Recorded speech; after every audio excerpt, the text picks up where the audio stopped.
Iya, terima kasih Anda masih bersama kami pemirsa. Pak Riza, kita sudah terhubung dengan Pak Sarman Simanjorang, Wakadin DKI Jakarta. Kita ke Pak Sarman dulu. Pak Sarman, selamat malam.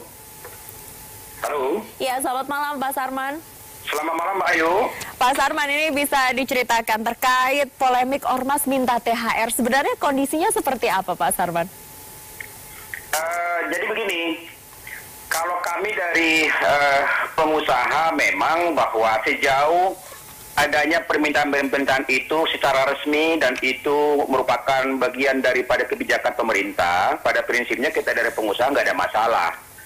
Tapi kalau ada permintaan dari ormas misalnya, akan tetapi dalam prakteknya tidak memiliki hubungan langsung atau kontribusi langsung terhadap perusahaan, tentu memang pengusaha kan pasti memiliki suatu kebijakan yang tidak mungkin itu dilayani. Ya, misalnya ada contohnya begini, ada satu perusahaan di lingkungan katakanlah mungkin pabrik atau industri, ya mungkin ada salah satu ormas yang memberikan kontribusi dalam menjaga keamanan, dan itu juga sudah mendapat izin dari pengelola setempat dan manfaatnya juga dirasakan oleh pengusaha misalnya di lingkungan itu. Saya rasa sih pengusaha mau memberikan kontribusi itu, tapi kalau memang ujuk-ujuk tidak ada perannya, langsung memberikan proposal, meminta THR, saya rasa ini juga akan menjadi beban secara tidak langsung bagi dunia usaha. Dan ini yang kami katakan itu adalah pungutan pengusaha tidak langsung yang membebani dunia usaha. Nah, saya rasa di era saat ini kan praktik-praktik seperti ini saya rasa udah nggak perlu lagi gitu loh, karena pengusaha saat ini kan sudah memiliki suatu mata anggaran 1 tahun itu untuk apa, biaya produksi, untuk karyawan dan segala macam, untuk sosial.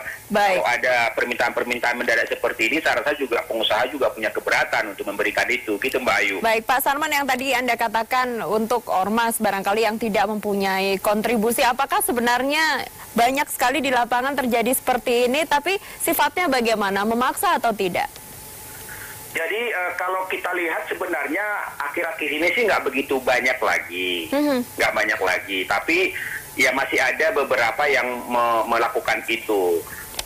Memaksa tidak, tapi menurut hemat kami memang kan kalau sampai bikin surat, membuat permohonan, ya kalau memang merasa bahwa tidak memiliki kontribusi atau manfaat bagi pengusaha itu, saya rasa juga ormas tersebut juga jangan mengajukan dong.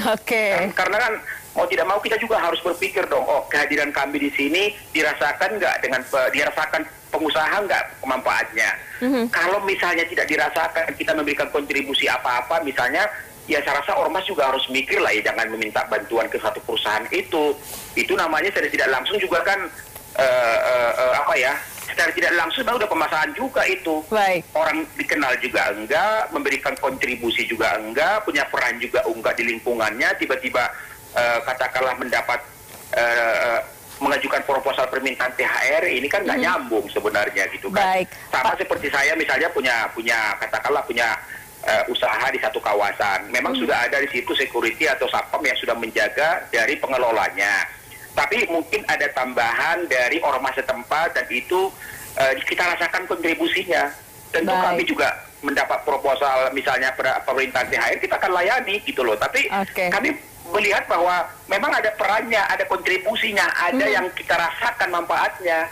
Tapi kalau memang tidak ada, saya rasa juga ormas ini juga ya jangan juga meminta dong itu. Itu harapan kami seperti itu Mbak Ayu. Pak Sarman, di studio JAK TV sudah ada Wakil Ketua Komisi 2 DPR RI, Pak Riza Patria, mungkin bisa memberikan tanggapan. Ini kalau nggak ada kontribusinya ya jangan.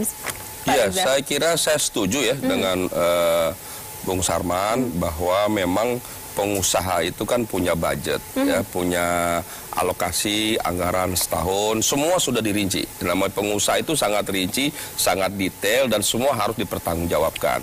Jadi saya setuju memang pasti ada alokasi anggaran yang dianggarkan memang untuk bantuan-bantuan yang langsung maupun tidak langsung, termasuk pada ormas-ormas lingkungan sekitar yang dirasakan memberi manfaat bagi usaha tersebut, pasti diperhatikan ya. Nah, saya setuju ormas-ormas tersebut mungkin sudah rutin memang kalau berinteraksi selama ini dengan pengusaha tersebut, dengan usaha tersebut mungkin sudah berinteraksi secara rutin setiap tahunnya, apalagi THR dan sebagainya. Nah, itu saya kira pasti. Tadi Pak Di samping itu mungkin pengusaha juga mengalokasikan, ada yang namanya zakat, ada yang namanya infak, sadako, nah itu bisa bebas. Itu tidak terkait dengan orang sekitar. Tapi memang biasanya pengusaha itu pasti mendahulukan lingkungan terdekat, gitu. Di luar ormas itu dia bisa punya budget, umpamanya tadi ada CSR, kemudian ada infak, sadako, ada zakatnya dibagikan. Bisa saja diberikan melalui sebuah ormas untuk disalurkan pada yatim piatu, pada fakir miskin, pada orang tua jompo, bisa saja. Baik. Itu juga bisa melibatkan ormas, ya. Kan tidak semua pengusaha berkesempatan, mungkin dalam kesibukannya dia minta tolong pada sebuah ormas, ya dia yakini baik, amanah, bertanggung jawab, nih tolong saya ada anggaran lebih untuk dibagikan bagi fakir miskin, mungkin juga buat buka puasa, yatim piatu. Saya kira ini suasana yang perlu kita jaga, hubungan antara pengusaha dengan masyarakat, khususnya masyarakat sekitar. Kalau semua pengusaha melakukan ini, insya Allah bangsa ini akan maju dan rukun. Baik, tadi Pak Sarman sempat mengatakan bahwa akhir-akhir ini sudah tidak banyak yang minta THR. Sebenarnya sebelumnya trennya seperti apa, Pak Sarman? Ya, kalau dulu memang ya dulu kan ada banyak ormas ya, dan dulu kita lihat juga kan mengelola sebuah kawasan, bahkan sampai parkir juga di mereka kelola misalnya. Tapi kan akhir-akhir ini kan itu sudah mulai berkurang karena bagaimanapun perkembangan teknologi yang ada dengan sistem parkir yang sudah ada juga saat ini juga sudah mulai berkurang. Jadi artinya memang menurut hemat saya ke depan kehadiran ormas ini bukan tidak dirasakan manfaatnya, dirasakan oleh manfaatnya sejauh yang kami katakan tadi bahwa memang mereka punya peran, mereka punya kontribusi, dan juga mereka dirasakan kehadirannya oleh pengusaha itu punya manfaat. Itu yang paling penting. Sehingga tadi yang dibilang oleh Pak Arisa tadi memang tidak tertutup kemungkinan juga misalnya bekerja sama dengan ormas, misalnya menyalurkan katakanlah zakat, menyalurkan CSR, misalnya tidak tertutup, dan itu sangat terbuka hal itu dilakukan sejauh memang itu memiliki suatu kerjasama, hubungan yang baik, saling memanfaatkan. Akan tetapi ya sangat tidak elok, sangat tidak bagus misalnya kalau tiba-tiba sebuah ormas mengajukan proposal ke satu perusahaan misalnya tanpa katakanlah punya hubungan baik, tanpa ada ikatan, tanpa ada manfaat yang dirasakan. Nah ini kan menjadi beban bagi pengusaha, beban biaya tinggi yang tidak dianggarkan gitu, karena kita inginkan bahwa salah satu yang kami harapkan dari pelaku usaha adalah bagaimana kita mampu menciptakan iklim usaha yang kondusif. Nah, iklim usaha yang kondusif itu termasuk di dalamnya adalah jangan sampai misalnya ada pungutan yang tidak resmi yang itu membebani dari pelaku usaha. Baik. Nah, ini peran kita bersama lah ya. Sejauh kita bisa mampu memberdayakan ormas, ya kita berdayakan kepada hal yang positif misalnya. Tapi harus juga dirasakan pengusaha manfaatnya di tengah-tengah dalam operasional perusahaannya, gitu Mbak Ayu. Oke, Pak Sarman, agar tidak menjadi beban bagi pengusaha, perlukah ada regulasi yang mengatur dengan pasti? Saya rasa memang kan kalau dari sisi undang-undang kan sudah ada undang-undang keormasan dalam hal ini.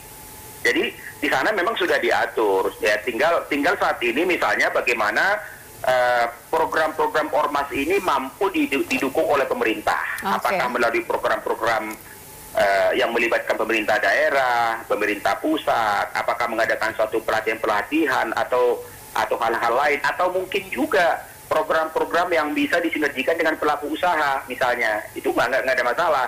Tapi kalau katakanlah ada regulasi, tentu akan kita lihat lagi dari undang-undang ormas itu, apakah di situ mungkin diatur bahwa bagaimana supaya ormas ini jangan melakukan katakanlah kegiatan atau meminta sesuatu THR kepada perusahaan yang mungkin itu tidak punya hubungan emosional, tidak punya hubungan kerjasama. Itu saya rasa juga ini tidak baik. Apalagi kalau kita bicara dengan PMA yang perusahaan penanaman modal asing, mereka kan menanamkan modalnya di Indonesia dengan cukup besar, menampung tenaga kerja, tapi kalau mereka sampai dibebani misalnya permintaan THR dari organisasi-organisasi yang mereka juga tidak kenal, nah ini juga membebani mereka.